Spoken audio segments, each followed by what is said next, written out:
Welcome to Doughboys Double. I'm Nick Weiger along with the Spoon Man, Mike Mitchell. Mitch. The Dune Man, Mike Mitchell. Wow, the Dune Man for today only. How about that? For today only, folks, you got the Dune Man. Wow, the Dune Man is here. Do I sound like a huckster? You sounded like a different kind of guy. Were you going for huckster? Yeah. Hey, today, folks, for one time only, you got the Dune Man, Mike Mitchell. Like this is some sort of special, like, amazing offer you don't want to miss. Yeah. But why that applied to Dune? Or you just want that energy? I just was looking for that energy. Got it. You wanted it. You want me to explain why? No, I thought makes that I was sense? wondering if there was some logic behind it. No. Okay. Is there ever any logic to a lot of what we say here? Maybe today I'm the Dune Boy myself. Dune Boy available for a limited time. Don't miss out on Dune Boy. You're a different guy. You're not the huckster guy. You sound like a newsreel guy. Yeah. Oh, I sound like a newsreel guy? Yeah. I'm not a newsreel guy. I'm a huckster guy. I'm Dune Boy. You're a newsreel guy. I'm a newsreel. This just in, I'm Dune Boy. Breaking news. We have an update. I'm now Dune Part 2 boy. More on this story as it develops. We have a team member sitting in the guest chair today, which we're very excited about. Yes. Before we get to him. Talking about Jemmy? I'm talking about Jemmy. Yeah. Jemmy's a fixture. Everyone in the studio is a fixture. I did want to shout our producer, Emma Erdbrink, because Emma, this morning, and I don't know why I did this. I'd never do this. But I was just sitting on my couch, just catching up on text from the weekend. I opened up the Peloton app, and I clicked on the Friends tab, which I've never looked at in my life. But I don't know what provoked me to do this. You're at the top of the list. You got a ride in. I did. I was just gonna watch an episode of anime and then just take a shower and come to the studio. And I was like, you know what? That's also a workout itself. If you catch my drift. We get through this episode of High School DxD, and then I'll get all Frank sensed up. yanking. Yeah, Catch my drift. But I was just like, I could do that, and so you inspired me to get in a quick This Peloton morning? ride this morning. Yeah. Hell yeah. Well, there you go. I enjoyed my ride a lot this morning. Which one did you do? It was a 2000s hip hop ride, I think. Okay. Maybe. I'm trying to remember now. I'm being forgetful. I think it was They a all Hannah blend. Corbin. Yeah, if I that remember. sounds about right. Yeah, I did an Alex Toussaint hit ride. I just did a 20-minute ride. Hit rides kick your ass. It was tough stuff. But my approach now at my age with exercise is I'm going to do a 20-minute workout, so I got to give myself like 40 minutes so I have time to warm up and time to cool down and stretch. Yeah. So I always do a 5-minute warm up and then a 5-minute cool down and a 5-minute stretch at minimum. Yeah. I'm trying to get my workouts in the morning before I do other stuff because my day goes better if I do that. So I managed to do it today. I never think to do that because I'm just like, well, I got something to do today. That will be what I do today. I'll go to work, you know. But yeah, doing it ahead of time. I have an announcement to make. Yeah. I'm getting my bike fixed. I'm going to ride my bike to Headgum. Mitch, I love this. Wow. For you. I'm going to be a bike rider to Headgum. Wow. I got an old bike. Will it still hold me? Who knows? You got a I'm gonna helmet? You got an old bike with one big wheel and then one little wheel? Look at me. I'm a bike rider guy. This just in, bike rider guy. Taking a Silver Lake Boulevard. This just in. Trump wins again. Jubilation in the streets. I'm going to ride the bike. I told you last night. Yeah. I had a little bit of a scare. Yes. I ordered Wendy's and ate it, and I was like, I shouldn't be eating Wendy's. Let's just say that this is recorded at a different date, and maybe we were just coming off some sort of tournament. Yes. Hypothetically. And that day I pulled the whale. I had a meatball sub, and then I had Wendy's, which is just such a bad day. And then I had heartburn and thought I was gonna, and I had some gay porn on in the background. Yeah, of course. I was wondering when we were going to get there. I was wailing out. Do you think if I posted on Instagram like Whale Sunday and it was like a porno and a meatball sub, do you think people would like it? I think people would like that. All right, yeah. I'm gonna do it. I think that's a good idea. Wailing out this Sunday. But I had heartburn last night at like 3 a.m. Oh man, was just like coming in waves. You know what I mean? Where it was just like for a second, my chest would hurt over here, and that would stop, and it continued into today. And I was like, I'm making some changes, Wags. Like, I'm gonna ride the bike here. I used to ride the bike when we were editing Birthday Boys, I'd ride my bike there occasionally. Wow. So 10 years ago. So will the bike still hold me is a genuine question. I mean, bike frames should hold a man. Yeah, it should be okay. I would just give it a test ride. Make sure the tires are inflated. That's a big one. Yeah. Yeah. Oh, I gotta just take it in to get the tires fixed and everything. Yeah. Good for you. I'm gonna do that. Get on the treadmills. Change. The tournament is over. Thank God. We're well. It's in the rear view. It's in the rear view mirror. We're here in sometime in April. I don't know exactly when this is going to release in our calendar. We're sometime in April, and with us today, a big part of the tournament in terms of making sure that everything's coming together. A big part of the podcast from Headgum, where you can check out his F1 podcast, The Pit Wall. Our engineer, filmmaker, and friend, Casey Donahue. Hi, Casey. Wow, thanks for having me, guys. This is weird sitting on this side of the room. Looks different. I have so much space back here. Yeah. I did request you be behind the computer. Yes, you did. I'm very upset right now. Well, we talked Mitch into it. We're like, Casey will sit in the guest chair, and then we won't pay him. So it'll even out. Yeah. That's how it evened out. And you remember, people didn't see this, but no, I was like flipping out. Yeah. Took an hour for you to calm down. We're happy to have you here Hey, thanks for having me. How does it feel to be in the chair? Well, with questions like that, how could I not love it? It's great. I'm glad to be here, and I'm glad to talk about my favorite thing. This life-changing experience for you. Here's my issue. I did not go and see it again. I saw it last night. You saw it last night? Yeah. I saw it yesterday for the second time. I saw it yesterday Emma for saw it the yesterday. first time. Look, what do you want from me?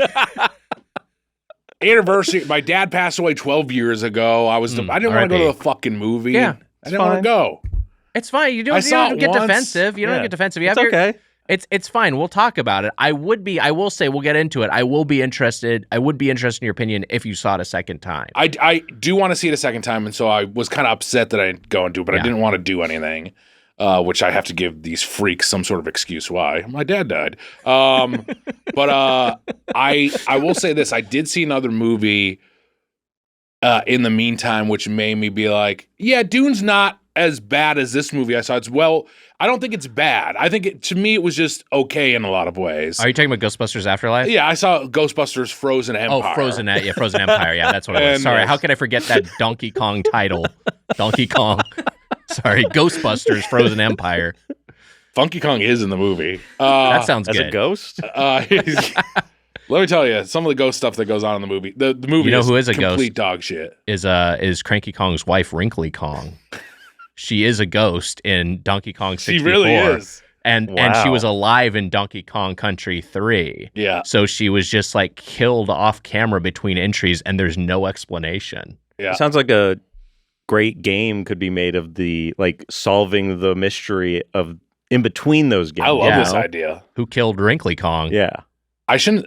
That's why Cranky Kong's so cranky. He doesn't know. Killed his wife.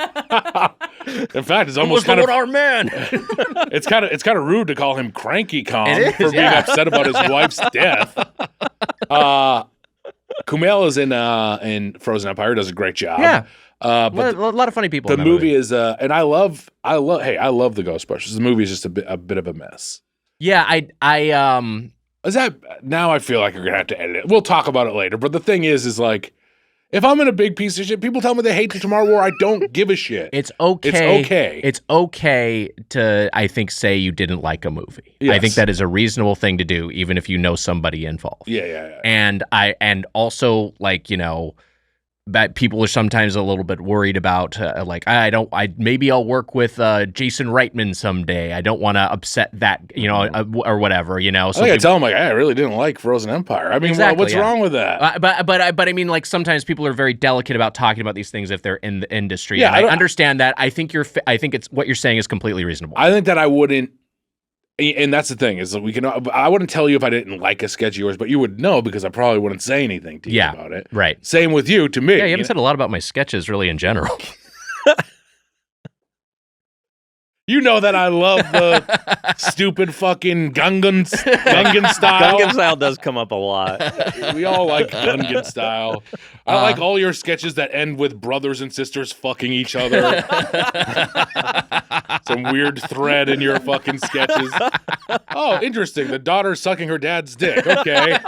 But those are the only ones you like? Only the ones that end like that? I'm just saying those are very much Weiger sketches. His family members fucking each other in some way. Well, one of those was Molasses Boys, but yeah. All right, fair enough. Alan McLeod did have a sketch where I think he'd be okay saying it was a very funny sketch where like Neil, it was our old sketch group, I guess, from Daddy, and Neil Campbell. We were planning a surprise birthday party for Dad. Dad gets home early, and we're like, "Oh, wait, Dad's here. He's going to see the surprise. Like, quick, everyone start jacking off." And then we all start jacking off, and Dad comes in and sees his entire family all jacking off. It's like, "Oh, my God, what's happening here?"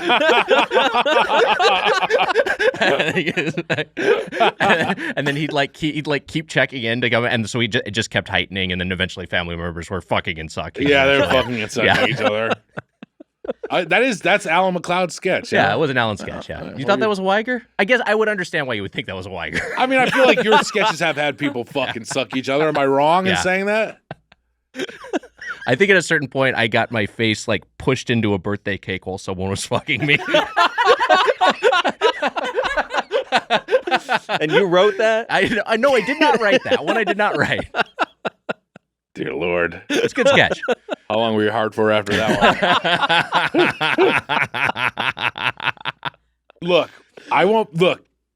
the Birthday Boys have a sketch where I dress up as my son's prom date and then I suck his dick. Yeah, there's great sketch. Pretty Dad. I'm just realizing that we suck as comedians. Literally. Yeah. True. Natalie saw. I saw we at the same time. We were just like, she was like, I'm gonna see Ghostbusters: Frozen Empire. I just want to see it while it's on the big screen. And I was like, and Dolby. And I was like, fine. I would rather see Dune 2 again. So I saw Dune 2 again. She saw Ghostbusters: Frozen Empire. Afterwards, she just messaged me 2 words: bad movie. I haven't seen the new Ghostbusters because I have seen Dune every week that it's been out. Oh my since God. it came out. I do want to talk about. I want to make sure I want to make sure we have plenty of time to talk about Dune Part 2. But I was questioning whether marriage ever autocorrects to movie with Natalie's message. No, she sends that too. What I want to talk about Dune, but before we get to that, hey, it's a food podcast. I feel like we don't get to talk to you about these things as much. I get the sense that you're a guy who. Do you eat?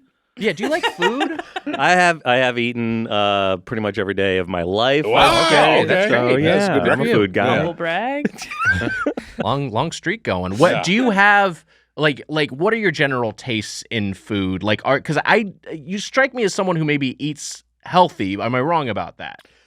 I try to, especially like in the context I see you guys usually here at work. Yeah. And you guys are usually eating fast food. Right. Yeah. And I feel like if I do that every day I'm at work, I will look like us. No. I think feel like you. Yeah, there you go. Yeah, better. You mean the guy who felt like he was having a heart attack the last 24 hours? Yeah. Okay, yeah. So like during the day I try and have a light lunch. Sure. Sweet Green is right around the corner. There you go. Even though it's real easy to get tired of that. Sweet Green burnout is a real thing, and we talked about this because I didn't even like Sweet Green. Yeah. And then once you're like, oh, you get the things you like in it and it works, and still, you're still getting a 700 calorie to 900 calorie salad possibly, but also just the burnout is just a real thing. It happens pretty quick. I think that's anything with healthy food is you if you eat it enough and you don't make meals at home, which I don't do a lot. Yeah. Which I know, whatever. It's pathetic, whatever. No, yeah, I have that same issue. It's I live alone. Sure. Work all day. You're ordering some food. Order some food. Yeah. Or I get something on the way home. Yeah. And that's usually not that healthy. Yeah. Well, okay, so when you do want to indulge, what are your go-tos? Man, I've always been a big barbecue guy. Oh, wow. Okay. Is that a big thing in Florida? Not really. But it was in my family growing up. Got it. Kind of like grew up eating baby back ribs, and it's always stuck. So, Yeah. Which honestly, in hindsight, I mean, like, obviously you don't want to eat tons of barbecue meat all the time, but not the worst thing you could do. No. Protein, I don't know. Sure, I love protein. With barbecue, it's the sauce and the sides is the thing. It's just like if you're just having like smoked meats, it's not necessarily the least healthy thing. That's the thing. There's now in LA, there's like some pretty good barbecue places here. And dry rub is the thing. So you're not even getting like that super sweet, sugary barbecue sauce. It's like just really nice, long smoked meat. What's your favorite spot right now in LA for barbecue? I've been a fan of Bloodsoe's for a while. Yeah, Bloodsoe's is great. Good. But there's a place that's been around for like 2 or 3 years called Moo's Craft. Oh, okay. right. Yeah, I've heard I haven't done Moo's Craft. Craft. They've got, I don't think it's a Michelin star, but like a Michelin note The or something like gourmand that. list, Yeah, I think. It's yes. like Wow. the restaurants that don't have stars, but they're like, they could maybe have stars. Yes. And they are really good. But after they got on that list, it's kind of hard. There's like a long line. It's one of those places, a lot of barbecue places, they sell until they're sold out of the meat for the day. And the line starts early, like a place in Texas, really. Yeah. I'm a sneeze. So now it's kind of hard to He's get going in to there. sneeze. Look at him. You put your didn't hands happen. up? What the fuck? Oh, Didn't that's the happen. worst. Sneeze edging. Getting off. He sneezed. We just didn't see it. Oh. Fucking a cellar sneeze. SBD. The Basement sneeze. the Moo's Moo's Craft Barbecue. This place looks great. And It's so good. this was an East Moo's LA. Craft This is- was an East LA pop-up. And it's Yeah. Texas style barbecue. I'm reading off of their website right now. Food Sounds and Wine's best Moose barbecue Craft in sounds every like a state. Disney movie about cows that have powers. Am I wrong? No, you're it does not. sound like it that. sounds like Mitch. that. It sounds like that, Wags. Whew. There was a place in downtown that I can't remember the name, so this is a useless thing to bring up. But it was like they just had a smoker in like a dirt parking lot, Mhm. and then they just had tables set up, and it was a Amir left. what's that? Amir was leaving. We gotta close the curtains. No one. Everyone else is gone. Okay, He waved goodbye. What am I going to just stare at him? it's fine. Down. Go on with your. Oh, it's just gonna like it was one of those places where it was just like it was just in a dirt lot, and we had a lot of success going there, and then at a certain point it shut. I think it might have been a pandemic casualty, and then never reopened. There was a place. It's the guy now has 2 restaurants in LA called Slab Barbecue. Okay, But before he opened these restaurants, which is also incredible barbecue, he had like a smoker in his backyard and would just like on Instagram be like, smoking this weekend, here's what's on the menu, DM me what you want, and like would take the orders online. I got that barbecue when he was doing that. Really? With a friend of mine who I didn't know anything about it, but a friend of mine came to LA and he knew all about it and was like bound and determined to go get it. And you like just picked it up from this dude on the sidewalk. Yeah. And it was so good. Yeah. I didn't know he had restaurants rocks. now. Yeah, he's just opened his second, it's called Slab. Hell yeah. Oh yes, I know Slab. Yeah. So I've good. heard of Slab. But yeah, similar sort of thing. It's a shame that this other thing couldn't turn into something else. No. Do you know what the first smoker in LA was? Snoop Dogg. Is that true? I think it's true. I think it's true. I think it's I think it is actually true. true. I think Snoop was the first person to smoke in LA. Wow. Breaking news: there's smoker spotted in L.A. It's the D-O-double-G. I like a barbecue. I don't eat it very often. Yeah, That's the thing. I don't eat it too much Right. Yeah. now. but it's nice to have like that's one of those things where it's nice that there are options available, but it's nice that it's like not so readily available where it's always top of mind. Yes. You know, Yes. because that's the issue with it. Like there's a lot of great sushi out here, and sushi's not the least healthy That's thing the in the other. world. I'm a big sushi guy. Oh, what are your sushi go-tos? Oh, there's this place in Highland Park I love going to called Ichijiku. Okay. It's a great area. There's like all these like really nice cocktail bars right around. one of my favorite things to do. Go get some sushi with my friends, and then grab a drink. That sounds great. nice. That sounds great. You want to go? I would love to. Okay, great. Don't ask the guy to your right because he's gonna say no. I'd go get some sushi. I love sushi. All right. Do you sit at the bar? You get yourself a table? This place is sushi bar. Like the interior is a bar. They got like some tables outside, but it's really nice to sit at the bar. Love that bar experience. Yeah. It's so fun. Highland Park, Eagle Rock. I feel like these are the hipper restaurants that are coming around here. Yeah, for sure. I mean, that's what happens. I feel like an old fogey over here in Los Feliz. Not that Los Feliz had great. I've been talking about it with some friends. We think Los Feliz is kind of like on a downturn. This is what happens: is that these places once it gentrifies to a certain point, it gets so expensive that everything that's like cool gets pushed out of the area. Yeah. And then it's just like it's either fancy places or chains. You know. We certainly saw that cycle happen. I love with to a get lot into of a the West place Side. and gentrify it. It's just like one of the things I like to do. It's bad, of course. It's happened all across LA.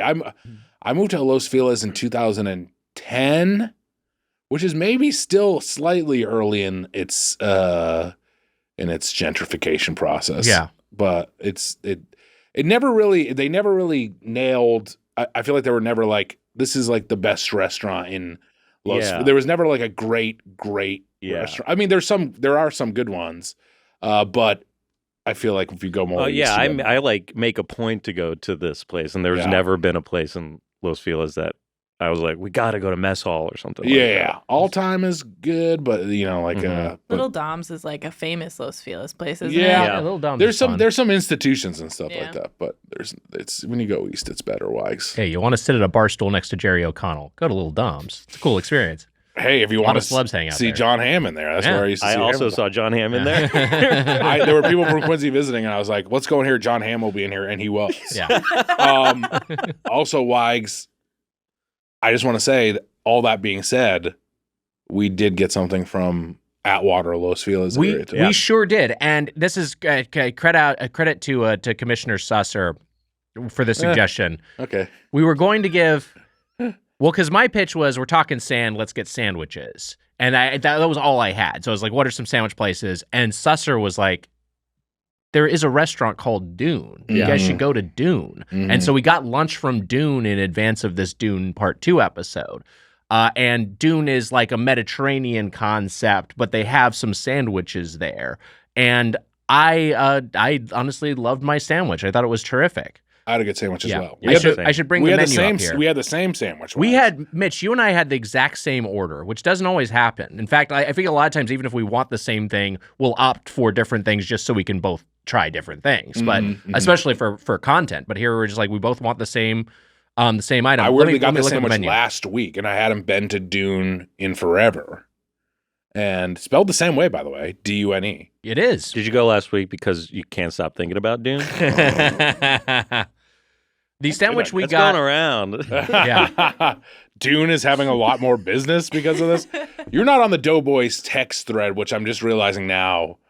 God bless your soul for not being on there. Just a true nightmare. We spare Casey that. You don't need to be subjected to all of that nonsense. A true nightmare. Yeah. We've even had discussions where we're like, we're going to take stuff over to the Doughboys War Room, which I'm not sure if you know about. Yeah. Oh, I know about it. Which is, and then we'll have conversations in there just because it's just a true nightmare. Yeah. Just constantly. We do have a Doe Girls chat that's me, Casey, Anya, and Amelia. Yeah, I am in Doe Girls. Wow.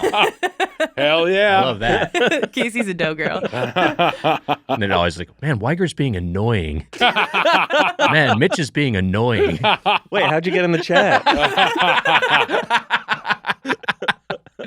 The pickled beet sandwich is what you and I ate, Mitch. Bub and Grandma's ciabatta, Kalamata olive and caper tapenade, toum, Toum. Do you know how to pronounce that? Toum? I guess so. Wait, how is it spelled? Toum. Yeah, toum, I believe. Toum. Yeah. Pickled beets, marinated onions, Bulgarian sheep feta, 8-minute egg, dill pickles, seasonal greens and herbs, and shoestring potatoes. So it's a lot of components. There's potatoes in there. I didn't even realize. They were little tiny, like they were super shoestringy. Like they were more stringy than actual shoestrings. They were like cut very, very thin, like thread. If you give me feta and it's not Bulgarian sheep feta, get the fuck away from me. I'm not fucking touching it, Wags. It needs to be Bulgarian sheep feta. Yeah, so I got some sheep feta. Oh, great. Where's it from? Romania? Get the fuck out of here. Get the fuck out of here. Romanian sheep feta? I don't want that shit. Bulgarian only. Anyway, this sandwich is great. The issue that we ran into, Mitch, is it's one of those where, like, as I was going through it, I feel like I had like 3 perfect bites where I'm getting like all of the components in one, but a lot of it's just kind of sliding all over the place. Those beets are kind of, expanding outward as I'm biting through it, and I feel like I was getting some bites that were just like bread and beet, and those were less fun. But the bites that they did when everything came together were delightful. There was, is it a coddled egg? What do they call it? 8-minute egg. 8-minute egg. Yeah. That's funny. It is funny. I mean, I guess it's not very funny, but it's just isn't there like a 3-minute egg or something like that? Yeah, there's a 3-minute egg. There's different types. There's every minute from like every minute, yeah.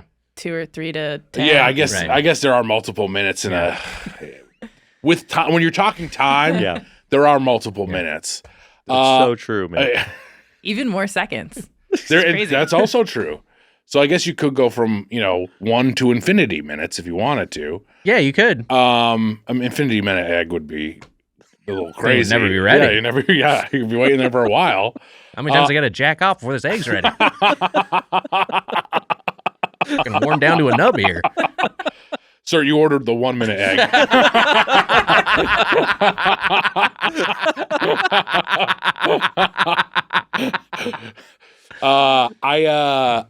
I wish that there was more egg on the sandwich. It was what was my review.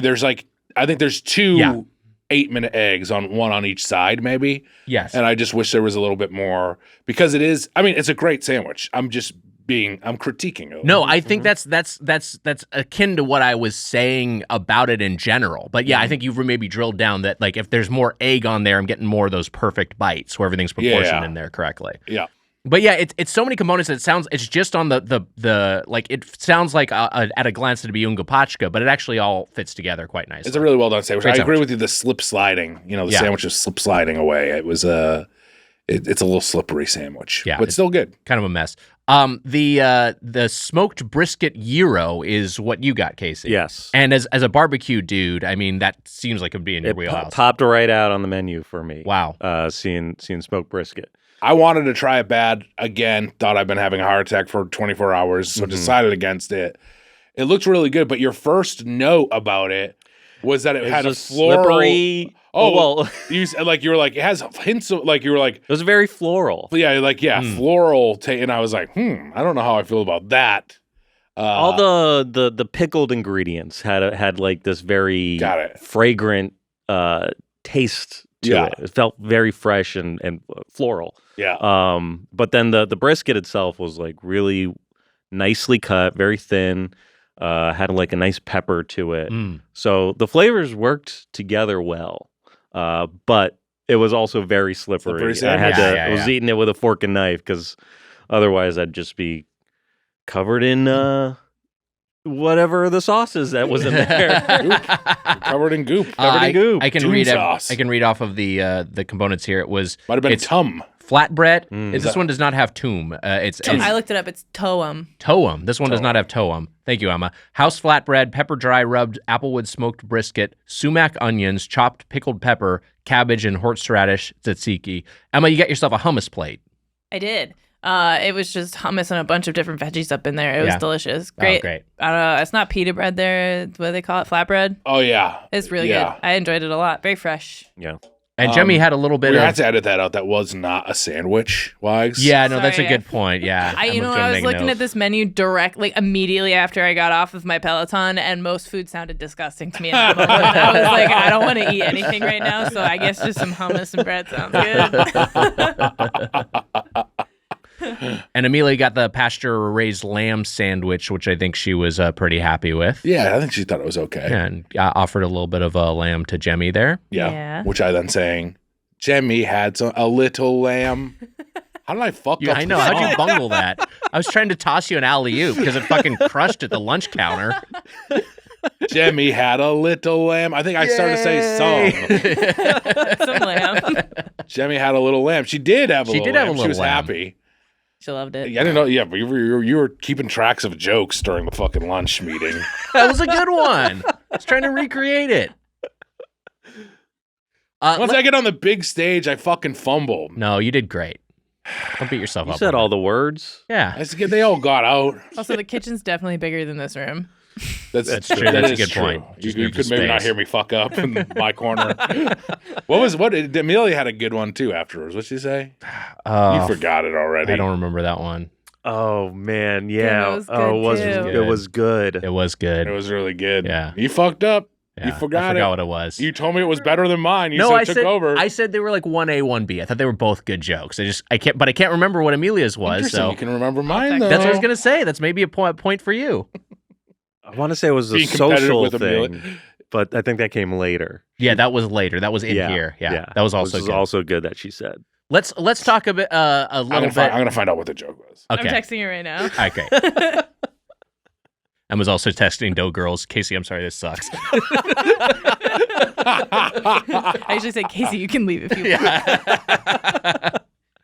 I want to talk about movies generally because I know you're a filmmaker, you're a film fan, and Mitch and I are always like impressed by your taste in film, and thanks, guys. I'm curious, like, can you talk more generally than Dune Part 2? Till recently. More so than Dune Part 2, Mm-hmm. like, what are some of your favorites? It could be favorite filmmakers, Sure. favorite genres, favorite individual movies. I've always been a big fan of David Lynch Wow. and David Cronenberg. Oh, sure. If they're named David, I'll watch their movie. There you go. That's kind of like the kind of stuff I'm drawn to, and that I'm like, I usually write myself. For the scripts that I write. For Doughboys listeners, David Lunch and David Cronenberger. That's very good, Mitch. It was really good. Amelia can't remember her joke, so. Oh, God damn it. But yeah, Cronenberg and Lynch have influenced my tastes throughout the years for sure. I used to be like a big Tarantino guy, and then I like went to art school and I was like, I'm not gonna be a Tarantino guy. This is too basic. And then he made Inglourious Bastards, and I was like, this is too good. He's sure I might find him annoying sometimes, but he's good at what he does. Yeah. He's one of my top guys, I think.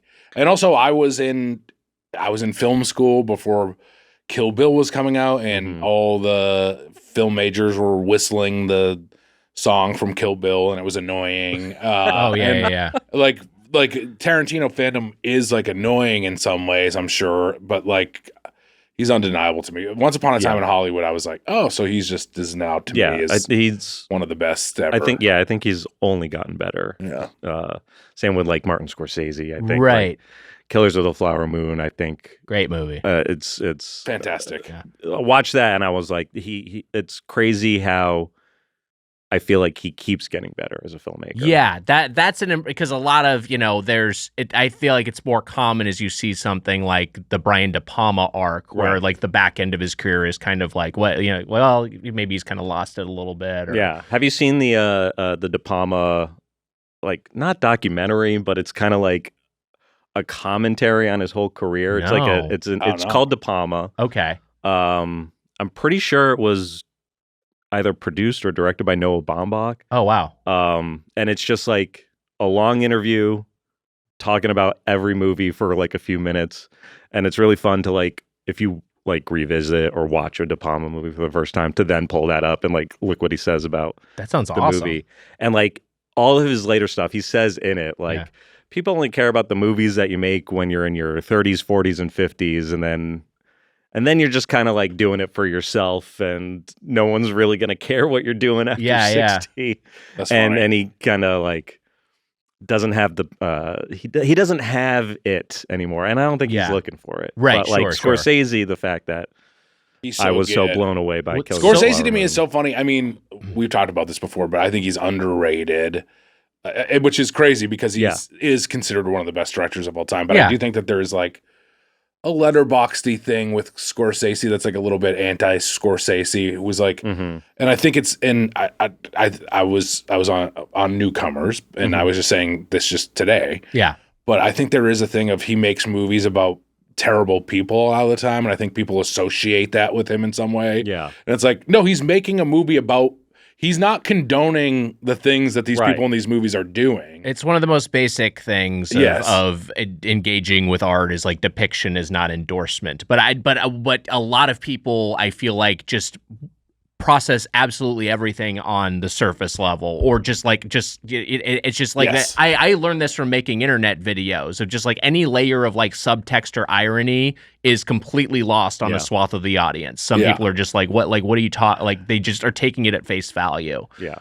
He's so good. And honestly, I thought Killers of the Flower Moon was far superior to Oppenheimer. I liked Oppenheimer. Oh, me too. But I was like, that to me was hands down the best movie I saw this year. I loved it. Yeah. And I was like, this guy who's 70 whatever years old making this movie, it blew my mind. And I think that people online are like, Scorsese, and you're like, this but guy that's also coming. A lot of the online stuff is like still a lot of Marvel backlash. Yeah, I think that's a good point too. Which is also insane though that they're giving him backlash over Marvel stuff. Where it's like, just for him saying they're theme park rides, which they are. They literally are. What's wrong with what he said? I mean, it's also that thing of this guy cares about and knows more about movies and preserving movies than anyone ever. Oh yeah, that's you watch that special of that he did with Ebert talking about the best films of the 90s, and like he knows what he's doing. He uses the number one spot to recommend a film, like a Tibetan film that is like rarely seen, in the US, and it's just like, oh, you're using your platform to advance international cinema. Listen to me. Back the fuck off. Back off. I know what some of you fucking Doughboys listeners fucking back off, Scorsese. Am I right? No, you're right. Yeah. But I was going to say there's an interesting thing that happens because of what you were talking about with Tarantino, and I feel like this is just like as anyone when you're developing your sensibility and your taste, I feel like you have that time when you overthink it, and you kind of are like, well, I don't want to have this opinion because or I don't want to be a fan of this thing because that's too obvious, or that's a thing that a bunch of people are a fan of, or a bunch of especially when I was younger. Especially when you're younger, you have that, and then I think you kind of push through that and ultimately go away. This is directed at me a little bit. You're trying to say. No, I'm not directing it at you. Oh, I didn't know if you were saying like you're not liking Dune. You think you're a cool guy or something. that is okay. I was saying that, but no. Generally, it's like what I was talking about was like, okay. I really like. Let's just use Tarantino since you mentioned it. It's like, oh, I love Tarantino. Like you have that feeling, and then you have a certain point where you're like, well, I don't want to be a Tarantino guy because of that association, Yeah. David Fincher we covered him on the podcast. We talked about this. Like, you don't want to be like too much of like we love the Finch man, but you don't want to be like the Fincher guy because that's a kind of film bro that you don't want to associate yourself with. And then you reach a certain point, you're like, wait, no, I love David Fincher. Like, who gives a shit, And you stop worrying about that so much. And yeah, maybe that is just like the aging and maturation process. It's like a weird identity thing in movies where you're like, why is this happening? And like also like people defend Disney movies, which is like the worst corporation that there is. Yeah, for sure. Like, I mean, whatever. It is like a part of Letterboxd that I don't like, and even rating movies. Yeah. Like I don't want to say that Dune is a 2.5 or a 3 out of 5. Sure. Because who cares? I never. I used to give like the star ratings on Letterboxd. And I stopped mostly because like if I rewatch movies and then I see like an old score I gave it, and I was like, I gave that movie 3 stars. This is a 5-star movie. Yeah. I mean, your opinions change. And then on I've stuff had like that people too, like message me and be like, you're talking about how much you love Lord of the Rings, but you gave Two Towers 3 stars. I was like, what, like 8 years ago? Yeah. Like, so I stopped doing it. I do want to beat the shit out of 8 years ago. You now, Two Towers is 5-star, baby. Right off the gate. It's a 5-star. It's 5-star. I kind of this is my I think not common opinion. I think the extended Two Towers is the best individual Lord of the Rings movie.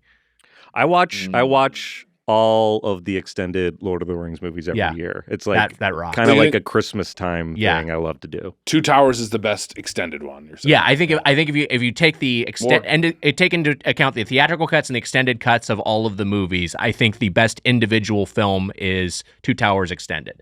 More Ents scream time. Yeah, there's more Ents. How old were you 8 years ago? You don't have to answer that. 20-something. It's funny to think I could go back in time, 41-year-old Mitch, and beat up 20-something. I get my fucking ass handed to me. I get my ass kicked. Go back in time to get your ass kicked? That would suck. That sucks. Travel back in time, you get one use of the machine. You travel back in time, you get your fucking ass kicked. Yeah, we sent Mitch back to kill Hitler. He got his ass kicked. I think when I It was gave baby it, Hitler. if I had to guess, like me giving, I think it was like I signed on to Letterboxd, and it's like rate movies you've seen. I was like, oh, that was a 3-star, but like, Yeah. I'd say since like 2020, I started watching it every year during Christmas. And like, it's for some reason, when I revisited it and like during the pandemic, I got so into it, and I want so many movies now to be like, I want a 6-hour Dune movie. That would rock. I mean, Peter Jackson is so good, and I mean, that's the sort of thing. If you have a guy like him, which also, by the way, Denis, how do you say Villeneuve. We've talked about this a million times. Yes. Denis Villeneuve is a talented filmmaker. I don't deny that, but like Peter Jackson is like one of the best. And then for him to make a big kind of fantasy epic it rules. It's like it's it was a little bit more out of nowhere because Jemmy just sat up at attention. Because Peter Jackson had not made like anything similar in scope, whereas you can look at Denis' filmography and be like, oh, Blade Runner, 2049, or Arrival, these are also like big sci-fi movies. So like it kind of like Dune was not as much out of nowhere, but it did come from a place of this is someone who's an intense fan of this source material, and they're just kind of handed the reins to adapt it the way they want to do it. And both cases, like really interesting films are the result. The Dune movies remind me a lot of the Lord of the Rings movies because of the approach to the material. Like, if you've ever watched any of those, like the special features on the Lord of the Rings, like extended stuff, all those documentary interviews, they all talk about how like we kind of treated it like this really happened, like it's like the material was like the Bible sort of, and we're trying to think about it that way on every aspect of the film. And Dune Part 2 both movies, but I feel like you see so much more of the world in Dune 2, where it feels lived in. The details of all the costumes and everything feel like I think about all the other like $100 million plus movies that have come out in the last like decade. Yeah, sure. And they I feel like there's no texture in the movies. Sure, texture's a great word. And watching the Dune 2, I'm like, there's texture in the screen. It reminds me of like the Lord of the Rings movies, which are full of like incredible textures. Yes, it feels like you're seeing a portion of like to where you're saying the world feels so fleshed out that it feels like you're seeing like this story and this portion of this reality. Yeah, and that's an amazing thing to both accomplish. Besides Zendaya talking like she's from New York City and everyone else in her crew not talking. I think that's an insane criticism. But sorry, keep that's going. an insane criticism. It's not like everyone has like a Fremen accent. They're just talking with like whatever their normal speaking voices are. It's a small critique. Yeah. I'm not saying anything. I hear what you're saying. But everything. But shut the fuck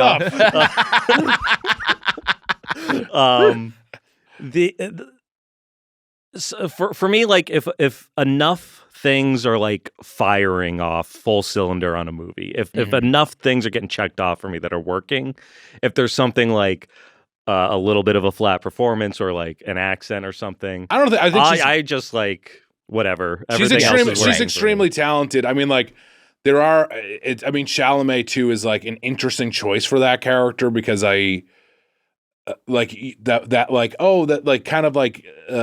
spoiled prince is there, but then I don't know if I ever buy him as kind of like the threatening, the Maldives, Lisan Al Gaib.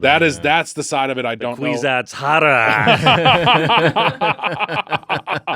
We need to get you to stop watching this movie. I can't. But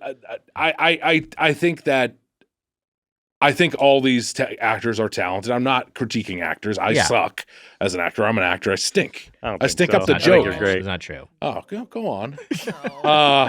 But there's like some stuff casting wise where I'm like, oh, I don't know how I feel about this guy. But I won't even get into that. I'll tell you off the bat. One, I liked Dune 1. Mm-hmm. I did. I thought Dune 1 was like 3.5 or 4 stars out of 5 if we put it into the shitty letterboxing, which I said I don't like. It's fine. I enjoyed that movie. I had a good time watching it. 2, to me, I think that there were pacing issues for me where it was like the movie is very long and there are action set pieces, you know, when like they fight that big that big machine, the spice harvester. The spice harvester. That is for sure the most action in the movie. I just think for the pacing of it, which is like very drawn out, 2.5, almost 3 hours long. There's so much stuff that's anticlimactic. Like Batista's character just goes like, in a way, it's just like you're dead, and then the same thing with the floating orb guy. What's his name? That has the balloons and he floats. Baron Harkonnen. Baron Harkonnen. Yeah. Who's Elvis Harkonnen? I should remember that. They both kind of. It is just kind of anticlimactic in a way to me. After so disagree. After so much buildup, I was just kind of like, okay, now that that storyline is over. I think, but for me with those guys in particular, it's supposed to be that they're like cowards. Like they're huge. Like he floats because walking is beneath him. Like they're so rich and powerful that they're set in their ways, even to the point where like Fade Rotha in like in the Gladiator Coliseum where they're like drugging the guys. Like he's not. To me, they're painting the picture of like they are not a threat; they only appear to be a threat. Sure. Yeah, it's a film. And both films are like so much about like power and like how to wield it, and ultimately like that's where Dune Part 2, you know, lands is just like who can most effectively wield power, hard power, soft power. But yes, to your point, that's why like the deaths work really well for me, because it's like they are all bluster, they're all talk, and they are dominating by force of personality. But they're actually like, you know, Bautista's character, the Beast Raban. What I forgot what his last name is. Robin, I think is what Skarsgård. And he's like I should look it up, but like his character is all just like. He's all show. He's completely inept when he's actually he runs put away into the from field. every fight. He runs away from every fight, and he has no idea how to actually administer a planet as the governor of it. He just knows how to yell at people, and how to smash faces into into control panels. So it's like which is why when at the end of the movie when Paul is like, "We will survive by being Harkonnens," is by embracing the fear that the Harkonnens ruled with, and that's why you're wrong, Mitch. But I do like when he just gets one shot like a chump by Gurney Hallett. Josh, Josh Brolin just goes up to him and is like, "You're fucking dead," because that's all. He was no actual threat to begin with. And Fade Rotha is the actual threat because he's someone who has the inherent psychopathy. But I want to go back to what you're saying about pacing, because I had the same. All right, so the villains were no threat. We find out after 3 hours. I agree. It is true. No, but you learn the guy that you're rooting for is the. I mean, I don't know how spoiler. We can spoil. I think you were listening to this episode. We can get into spoiler country. But also, that is like you see that coming from the start of this movie is that he's going to embrace that. I mean, they set it up, I think, from the first movie, and I've talked to friends about it since the movie has come out who like hadn't seen it, and I like said a comment in passing, and they're like, "Well, Dune is like about how there is no chosen one," and they're like, "Spoiler!" I'm like. They say it in the first one, like the Bene Gesserit have been planting the story for centuries, and it's all a commentary on religion. Man, Dune is so rich. There's so much there. Yes. The books in. I bought these books after seeing Dune too, including you got God Emperor of Dune, which I haven't read, and that's an insane one. A space worm on the cover of that? Yes, one? That's the one where I believe Sandworm. I believe this is the titular God Emperor of Dune, who is a man worm hybrid, who rules the galaxy for like thousands of years. That's descendant of Paul Atreides. He's Chalamet's son, right? Is that? I think so. I haven't read it yet. I'll say this too. I love Sicario when it came out. I really love Sicario. I love all of his movies. I like Prisoners a lot. Yeah. When Arrival came out, I was slightly disappointed by it, but I think it's still a decent movie. You're anticipating the Arrival, but then like this thing was dead on arrival. It was kind of DOA, Wags. I agree. It was fine. I love Arrival, but keep going. But and I liked Dune. Like this is a guy that I do enjoy watching his movies. I do think that he is, the criticisms of Nolan, which I mean I still liked Oppenheimer, but that he's just like very cold. I agree with this movie. There is just no sense of kind of like fun in any way. And could it have hurt to have Beetlejuice come out of one of the sandworms? We've got a little Beetlejuice in there. I mean, I don't think it's a world where just joy exists. I think that's part of it. It's so austere and like, That's okay. And that is okay to me. That's fine. Stilgar, Javier Bardem's character, he brings some good levity. He's fun. It's a very funny performance. I think he's funny. No, he's great. But that also, it feels a slightly disjointed. His performance feels very different in the movie. And not that I like his performance, by the way. Like that to me was like, give me more of this. I like this. I think that the movie is overall cold, and also the aesthetic of it. I know that there is some cool sci-fi stuff. That he does have some visual cool stuff, but to me, it's very just plain, dirty desert. And when you look at the original David Lynch Dune, I think that it like sci-fi wise is kind of more interesting to look at for me. So just to back it up a little bit, because I do want to go back to what you were saying about pacing, and you've said some other things that I think tie into where I'm going with this. I've been watching all the Denis Villeneuve movies. I've just been chronologically just going through all of them. I've seen them all at this point, but I'm like about midway. So I've seen all of his movies at least once by this point, but I'm about midway through my watch. I just watched Enemy, which I'd never seen. I was going to say, have either of you guys seen Enemy? I just watched it. I don't know if I saw Enemy or not. Enemy. That was the first movie of his I saw, and I was like, this guy's great. Yeah, it's Taylor Swift's Nightmare to Jake Gyllenhaal's. And so Gyllenhaal sees himself in a movie and is like, that's me. And then he goes and he like meets, and then, but it's like, it's very psychological Kafka-esque. And it's like very Kafka-esque. And then there's like, speaking of Kafka, there are like big spiders in it too. Yeah. That's the other thing, which I had no idea there were big spiders about all about this thing. Anyway, I was going to say all these big spiders. You see it in the cold open. The movie starts with like a spider sequence. There's like, spiders are a theme throughout. They're a thing throughout. There's spiders all throughout the movie. It's a spider movie. It's not Spider-Man, though. No, it's not Spider-Man. Is it like Eight-Legged Freaks, kind of? It's kind of it's not quite an Eight-Legged Freaks. More like arachnophobia. More arachnophobia, all right. yeah. I like that, too. Anyway, I was trying to remember, it's because last night it was the Cinematrix, I think was, or maybe it was the Movie Grid, which is the same thing, was Jeff Bridges. Oh. And I almost put arachnophobia for Jeff Bridges, but it's not Jeff Bridges. It's Jeff Daniels. Jeff Daniels. You gotta hand that book back, because you're gonna get fired up and you're gonna crush it in your hand. It's Casey's book. I'm gonna crush a book? I think you might. You think I can get mad and rip the book in two? Casey's worried. Give it to Casey. Casey. Rip Dune God Emperor of Dune in half. I'm not gonna rip the thing. Movie 1, movie 2. That's how Denis does it. It's the thickest one of these books. It's a big boy. I was just very in the middle on Dune 2, and I liked Dune 1. Let me finish my point. I don't think it's a bad movie. No, let me finish. We get it. Yeah. Let me finish where I was going with this. I've been watching all Denis Villeneuve's movies. I watched Dune Part 2 for the second time yesterday. And I'm going in with an open mind. And I had this, like you, I had some issues with the pacing the first time. In fact, Natalie and I both agreed with this. It's like, it feels like the way this movie is paced. First time I watched it, I that was hitting me a bit. It's a little disorienting.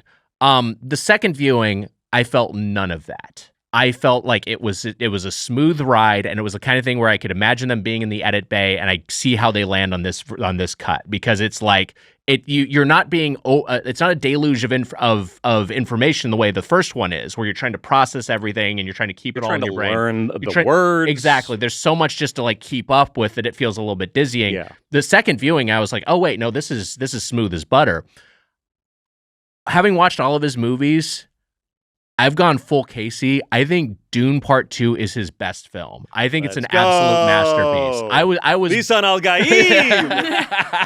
I was You're just like, Dune drunk, you fool. I absolutely love the experience of watching it a second time. And I really liked it the first time, but I still was like in the kind of camp of like, I think Dune Part 1 is a little bit of a smoother ride. But yeah, seeing it now, I'm just like, this is such a gorgeous work. And also, what you were talking about in terms of like the look of it, I really respond to the aesthetic. I like how how it feels. I like how austere and weird. I like how it's this far future reality that is so futurist that it has no connection to our reality. It's not like Star Trek. There's still enough that's recognizable to us, where it doesn't feel so like outlandish. Like, I know when the first one came out and people were talking about like, they're in outer space, they're in the future, and they got names like Jessica and Paul and Duncan. But that's, I think, there to ground us in like, these are humans. We recognize the Atreides. We recognize where they come from. It's like someone being named Isaac. It's like, that's a biblical name, you know, but you'll still encounter someone in. But then there's like Fade Rotha, exactly, and Stilgar, so these other planets. These elements coexist. But then just things like the massive, like the way that this film represents scale is just like the absolutely massive size of like those artillery cruisers where they're bombarding the Fremen. Yeah. It's just like this is like you're liking it because it was big. I like the idea of it being... This is a Snoke all over again. It's big. Here's the problem with Snoke. He wasn't actually big. Yeah, so if he was big, you would have loved Snoke? I would have liked him more if he was big, I'll tell you that much. But this is the thing, like, it's not an easy thing to represent visually, to have this sort of scale, right? To have this sense, this grandeur, and I think it's so effective. But the one thing I wanted to say before I stop ranting here is... Villeneuve has... That to me is the most exciting part of the movie, which I think to me is like... And that's why I was saying it's anticlimactic, is that like the big action moment to me is this harvester scene kind of in the middle of the movie, which absolutely rocks. Some stakes to it, but also I don't even think it's the best action. I don't think it's like one of the all-time great action scenes. Personally, I think it's a pretty incredible sequence. But yeah, I love it. If we're making a top 10 all-time action sequences, maybe it doesn't sneak in there. Sure, yeah, that's fair. I don't even think it's the best action sequence in the movie. I think when Paul rides the worm, every time in the theater, awesome. You could feel it. Every screening I've been to, you feel it when he stands up and like the sound hits, and the way they shot it, like. You know, I've seen David Lynch's Dune, which I'm not a big fan of, and he disowns himself. So like all of the details of Dune never really stuck with me. I think also, Denny made it so much more palatable, especially with like the worm. If you see like the scene in David Lynch's when Kyle MacLachlan is getting on the worm, it looks like shit. It's not exciting, but this worm sequence to me is an incredible rush. Great worm sequence. Lynch is also, I think, is quite a bit more divorced from the source material. Yeah, and it has I think some elements like elements of the other I think Messiah. And there's things like the Spacer Guild and I think it's called the Spacer Guild and Mentats, which get a little bit more of a of a highlight. But it still is like I think like has less in common with Frank Herbert's Dune than Denis Villeneuve's does, which is a more authentic treatment. What I was going to say is that Denis Villeneuve, I think, has such an incredible command of color, and that's a thing that's really present in Dune Part 2. It's like every sequence has just a palette to it. Even the scenes where there's no color. And that's what I wanted to arrive at, because I know this is a thing that you really like. The black and white Mad Max Fury Road releases. I think that sequence is awesome. Austin Butler is very much that sequence is what made me go like, I think this is the best movie I've ever seen made. Wow.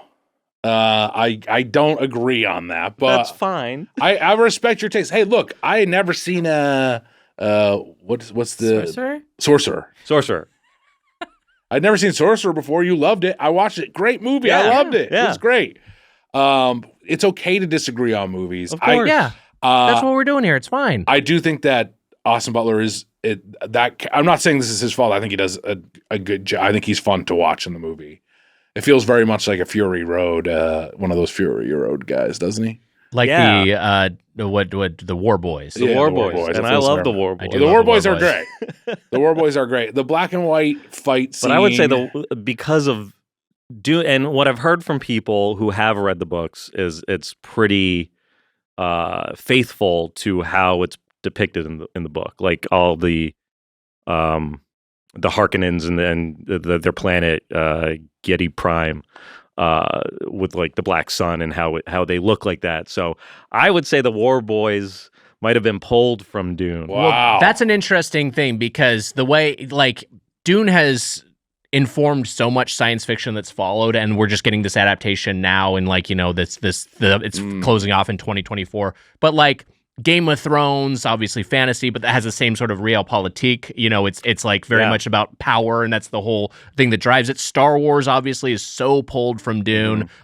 Even Avatar with unobtainium and spice, it's the same sort of thing. The idea of colonizing this planet for its resource and the indigenous people rising up against you. These are all things that are like so central to Dune, and I do feel like this is just such an effective translation of that in a way that feels fresh when it could feel like very stale at this point after everyone else has mined it. That storyline of this guy becoming, like whatever, the Messiah or whatever is great. I mean, it's like ahead of its time for sure. If whatever, I'm not smart enough to talk about this politically, but you get what I'm saying. Yeah, I know what you're saying. Yeah, I know what you're saying. Yeah, but because like what he's doing, and especially what Lady Jessica and the Bene Gesserit are doing, is like kind of shitty. He's like exploiting a vulnerable population.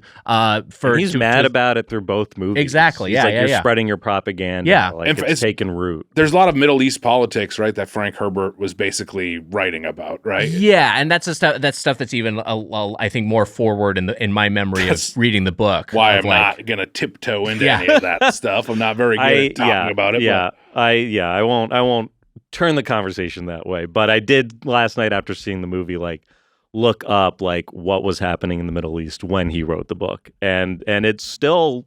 I think rings true. I think all that shit is, and I think it's cool and interesting to have this character develop this way. This hero, basically, that you're rooting for. Become what he is, which is like, this kind of a colonizer. A colonizer, this horrible, what seems to be a future horrible leader. But anyways, Wags, I was going to say that for me, that the black and white battle scene, there weren't enough stakes to it. Like you knew all the guys in there were going to die. There was no one who I really had known previously. You know what I mean? Like, was there it was cool looking, but that was the thing. It's all vibes. It's cool looking, but I was just like story wise, emotionally, I was just like, okay, he's gonna kill these guys who we don't really know or care about. I think what it accomplishes is we see Baron Harkonnen obviously is testing him, right, in that he didn't drug one of the slaves, and we also see Fade Routha. He's killing the imprisoned Atreides. Who were brought into this arena. Like we also see him like just his pure menace, right? Like we see the point where like they're trying to protect him. He's got his guardians. By the way, how cool is the character design of those guardians? Oh my big god, fucking triangle heads. That's the thing. Everything about that scene where they like go from color into the infrared photography, and it's like I gotta show you this movie called Silent Hill. With Pyramid Head? Pyramid Head, that's right. I do love Pyramid Head. I do love Pyramid Head. This is a great character design. Similar vibe, and probably why I like it so much.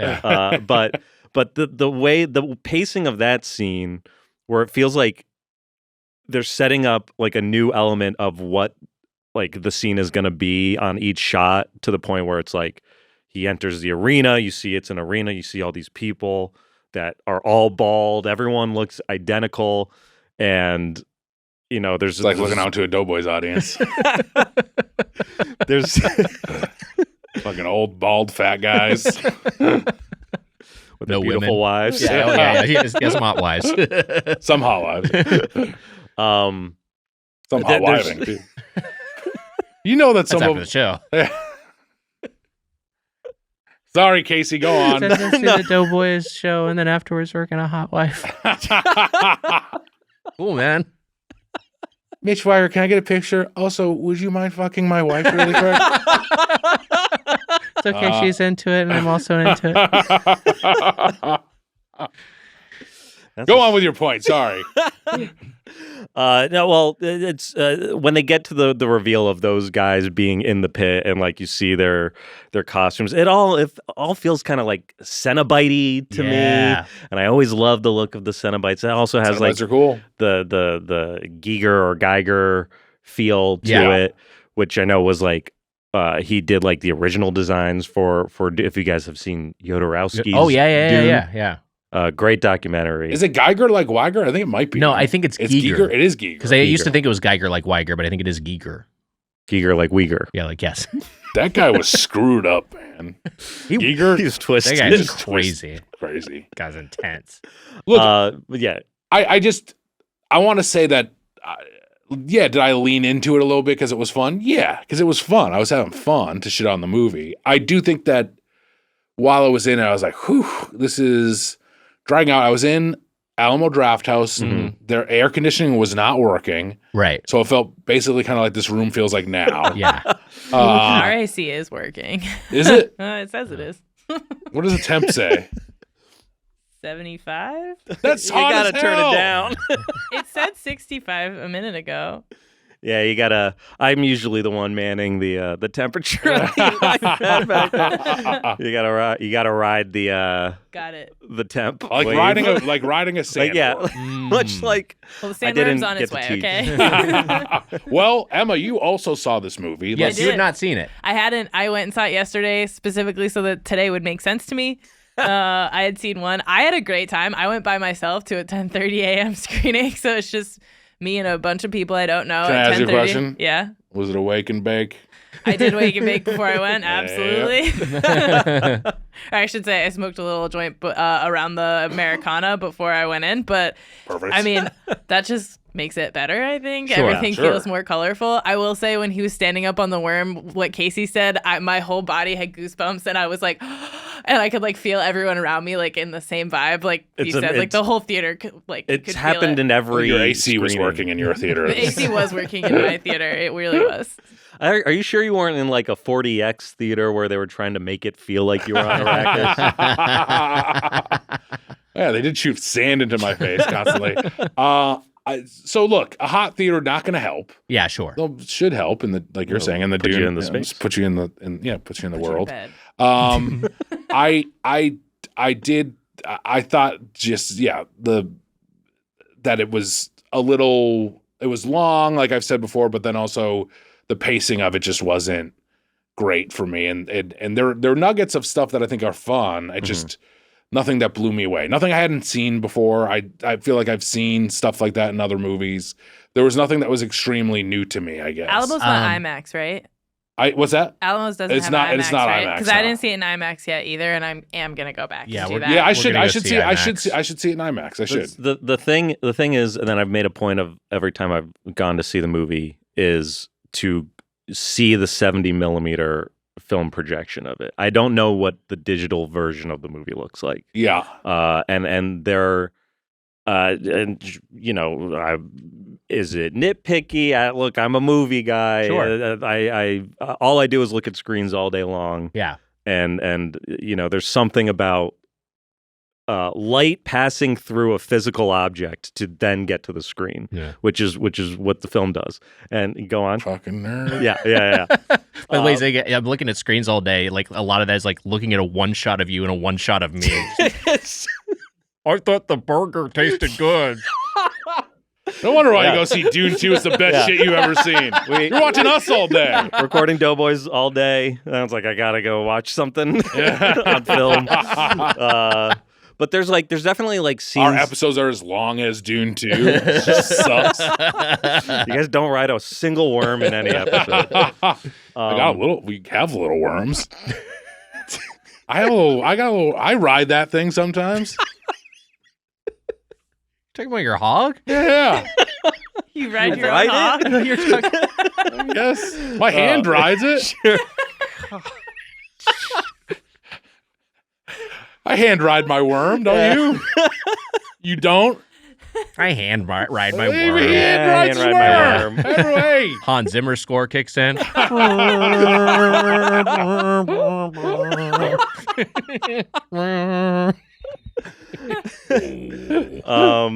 What was I gonna say about film?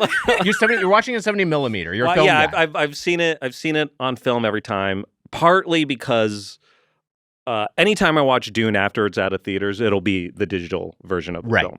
I don't know, when I would ever be able to see the movie again on film, and I appreciate as I'm not like a huge Christopher Nolan guy, but I appreciate how he like forced theaters to be able to put a 70 millimeter projector in their theaters so other films can be presented that way. Yeah, really. that rocks. Yeah. And I really see it in this movie in the lighting. It just looks like it was meant to be viewed on film. I feel like I'm so insufferable right now. No, you're great. No, but it's great. there's like particularly the darker scenes, the night scenes in the desert, I think look gorgeous because there's like you could see the emulsion of the film kind of like playing with the light a bit. And I feel like I'll never be able to see that when I stop watching the movie on film. Yeah. I mean, hopefully this is. I feel like this franchise is done really well, and hopefully he'll get to make another movie. But regardless, I could see this one getting big, like Tenet getting re-released. I could see that happening in the future. You know, you can't count on that. You can't count on it. I was going to say to what you were just saying, Mitch, and I'm not just trying to push back on you, but I'm just saying from my perspective, you're talking about you've seen a lot of this before. For me, I'm like story-wise, sure, this is like a kind of a mythic thing that obviously has inspired a lot of things. That can be okay. That can be fine too. It can be okay to see some of the same stuff again.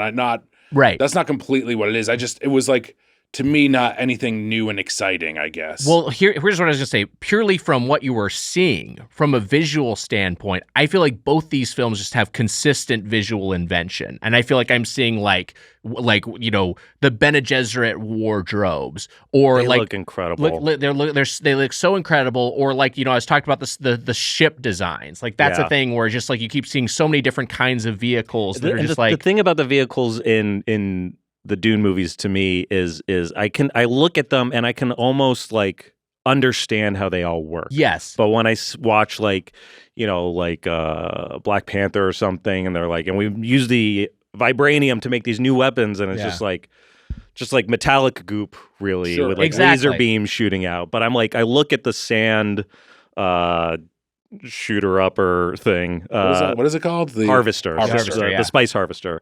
Like just how it like seeing like it's like kicking the spice into the air so they can like suck it up or whatever. Or like the ornithopters with the dragonfly wings. Yeah, it's like you understand how it flies. It feels like there's purpose behind it. And the same thing like you were talking about with Jedi Prime, of like that planet and that it's reality, like that the reason everything looks like this is because of the ecosystem, because of this planet star, and because of the kind of light that gets, you know, sent to its surface, and because the entire surface of the planet is basically like all industry. You know, there's no organic life. So like it feels, that's part of what makes the world feel so real and so lived in, is that it feels like there's intentionality and purpose behind all of that.